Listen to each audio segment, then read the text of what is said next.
politique. Et maintenant une nouvelle question. Les Grecs peuvent-ils, par exemple, vraiment sortir de l'euro pour revenir à leur monnaie historique, le drachme? L'idée a souvent été soulevée ces derniers jours, mais plutôt comme une question de cours.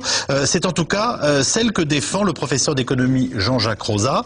Il a reçu nos équipes à Sciences Po aujourd'hui même et pense qu'un retour du drachme en Grèce, suivi d'une dévaluation, est sans doute la meilleure solution. Bref, pour ce spécialiste, c'est bien l'euro dont il conviendrait de sortir, et même aussi pour la France. Elisa Coudray, Nicolas Baillargeau.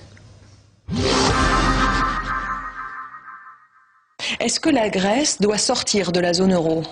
Je crois qu'elle n'a pas d'autre solution, car d'une part, les gouvernements européens et le Fonds monétaire lui prêtent de l'argent, mais assorti de conditions, c'est-à-dire pratiquer une politique d'austérité et de réduction des déficits publics. Alors cette politique d'austérité va conduire à ralentir la croissance grecque encore davantage.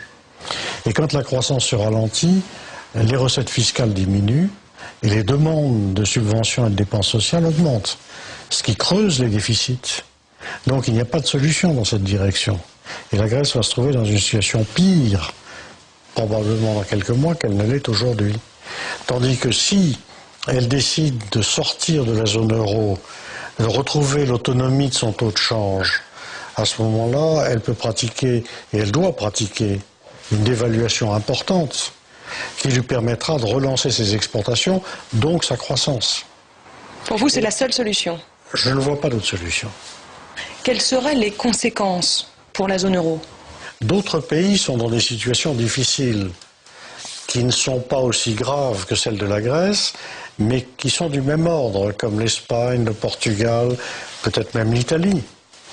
Donc ces pays, voyant que la Grèce sort de la zone euro, et si cela se passe de manière pas trop catastrophique, ils peuvent être conduits à s'interroger sur l'opportunité de sortir eux-mêmes de la zone euro. Ça veut dire que c'est la mort de la monnaie unique? Pas nécessairement, parce qu'il restera dans la liste des membres actuels de la zone euro des pays qui remplissent les conditions de ce qu'on appelle une zone monétaire optimale, c'est-à-dire qui ont intérêt à avoir une monnaie commune. Et ces pays, en gros, c'est l'Allemagne et certains de ses voisins, probablement l'Autriche, peut-être les Pays-Bas ou éventuellement le Danemark. Personnellement, je crois que la France aurait intérêt à sortir, parce que ça lui rendrait la maîtrise de sa politique monétaire et de son taux de change. Et la performance que nous avons eue dans les 8 ou 10 dernières années n'est pas bonne du tout.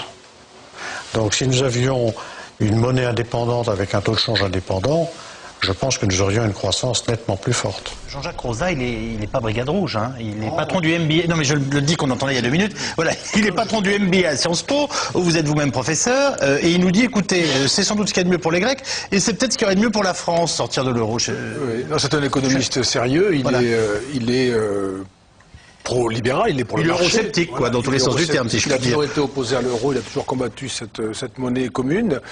Maintenant, là, c'est vrai qu'on est impressionné par sa proposition à ce moment-là, parce qu'aujourd'hui, dans un tel contexte, que ce soit en Grèce ou en Europe, on a vraiment besoin de multiplier les signes qui, au contraire, assurent qu'il ne faut pas que cela bouge.